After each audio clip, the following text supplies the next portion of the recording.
Welcome to the Depth Dive. We're here to unpack complex information and hopefully bring you some real clarity. Today, we're diving into the market movements from June 18th, 2025. It was, well, quite a dynamic day. We're working from a detailed market wrap analysis, so we have a pretty direct view of the shifts and actually some surprising recoveries that happened. Our goal here is to figure out how those global tensions played out locally, understand where that unexpected resilience came from, and pinpoint the key things shaping what's next for you. Yeah, it was a fascinating day. Really a textbook example almost of how these big external pressures can clash with internal market strengths. And that collision creates this nuanced picture that's really crucial for you to grasp when you're navigating these markets. Okay, let's unpack this because it definitely started with a bit of a jolt, didn't it? The markets opened sharply lower this morning. The Sensex fell nearly 200 points right in early trade. And the Nifty, it actually dipped below 24,800. That's quite the way to start a trading day. Oh, absolutely. You could feel the nervousness among traders almost immediately. And the reason wasn't hard to find those tensions flared up again between Israel and Iran. That sent crude oil prices spiking past $90 per barrel. Right, past $90. Exactly. And look, this isn't just about oil supply right now. It highlights how connected energy, geopolitics, and inflation fears are. It often forces central banks everywhere to rethink their plans. So the ripple effect goes way beyond just gas prices. So you have this sharp drop right out of the gate. You'd think the market was maybe set for a really rough session.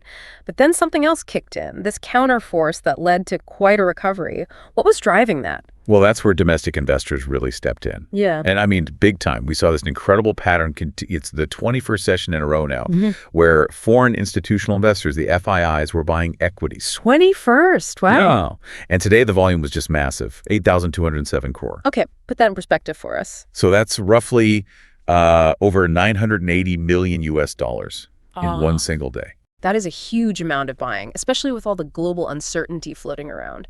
But, some might look at that and say, okay, heavy domestic buying, does that maybe signal a lack of interest from global players?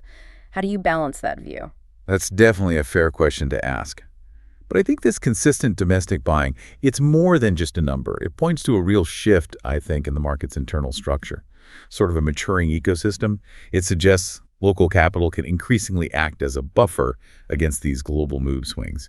Gives it a kind of built-in resilience that maybe wasn't as strong before. Okay, so where did things actually land by the close? Well, despite the recovery, still in the red, the Sensex ended down 139 points at 81,444.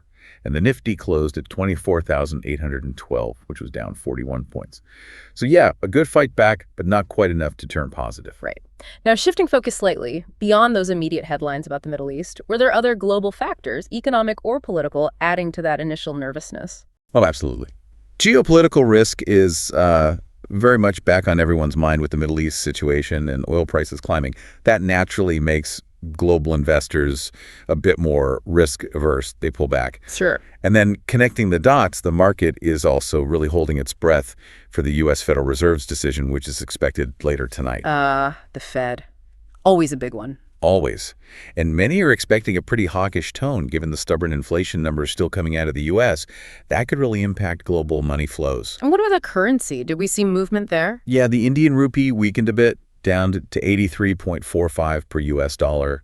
Foreign money was looking for perceived safety elsewhere. It wasn't a huge drop, but definitely noticeable in this kind of global context. Okay, let's get down to the nitty-gritty then, sector by sector. Who were the winners, relatively speaking, and who really felt the pain today? Well, the stars today, if you can call them that on a down day, were definitely autos and private banks. The Nifty Auto Index actually gained 0.37%, mostly driven by hopes for strong June sales numbers. Okay, so some positive expectations there. Exactly.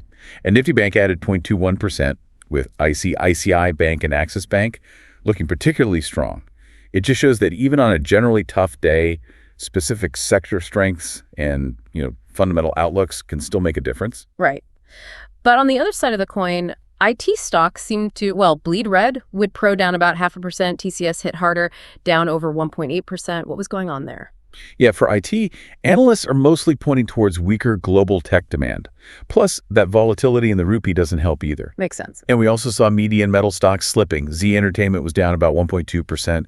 JSW Steel saw some people taking profits off the table. Okay. But maybe the most dramatic story for an individual stock was BSE Ltd. It crashed, down a significant 6.2%. Wow, 6.2%. What caused that? That came after SEBI, the market regulator, approved Tuesday expiry for derivatives on the NSE.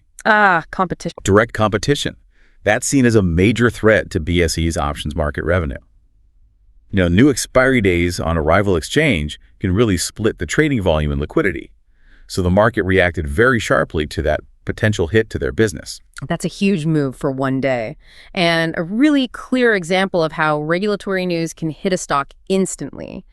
Any other specific company names that stood out, ones investors should maybe keep an eye on after today? Well, obviously, BSE Ltd is going to be watched closely, likely stay volatile.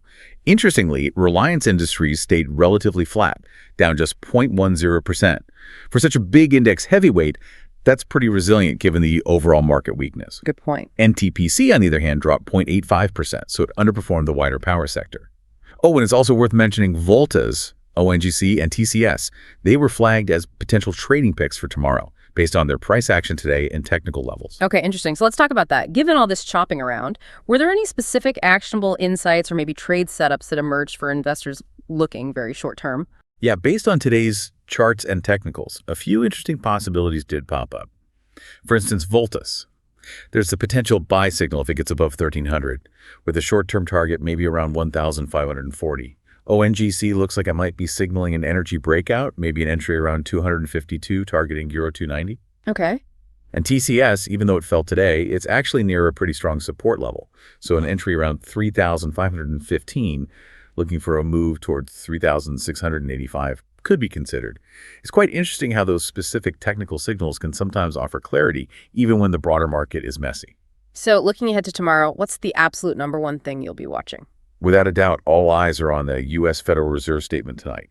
If they hike rates or even just maintain a really strong hawkish stance, that will absolutely send ripples through global markets. It impacts capital flows, risk appetite, everything. The Fed looms large. Definitely. And beyond that, crude prices are still critical. If oil keeps climbing, expect continued pressure on energy-linked sectors and, of course, those inflation worries. And we can't forget earnings season is creeping up too, right? That always throws in its own variable. Exactly. Mid-caps and FMCG are tipped to be pretty strong in the upcoming reports, apparently. It just shows how quickly things can pivot in the market, doesn't it? Yep. Sentiment can change on a dime. It really can. Those earnings reports will give us a much clearer view of how companies are actually doing, what consumer demand looks like. They could either boost or counteract these broader trends we've been talking about. All right, so that wraps up our deep dive into the market's pulse on June 18th, 2025. We saw a day kickoff with jitters from global tensions, then the surprising show of domestic strength, all influenced by those key global and sector-specific factors. It's days like this that remind you of that old saying, the market takes the stairs up and the elevator down. Today felt like we saw a bit of both. Yeah, I think the main takeaway here is really understanding how interconnected everything is. Geopolitics, central bank moves, specific stock news, it all feeds into the market picture. It's never just one single thing driving the market. It's always this complex interplay. Crucial for you to remember that. So here's something for you to think about. We saw this really rapid shift today, right? From that sharp drop early on to a big recovery powered mainly by domestic buying. How might this single day act as a kind of microcosm for understanding that battle between internal market confidence and external shocks? What does it maybe tell you about where you might want to focus your attention when you're trying to assess market volatility in the future? Something to mull over.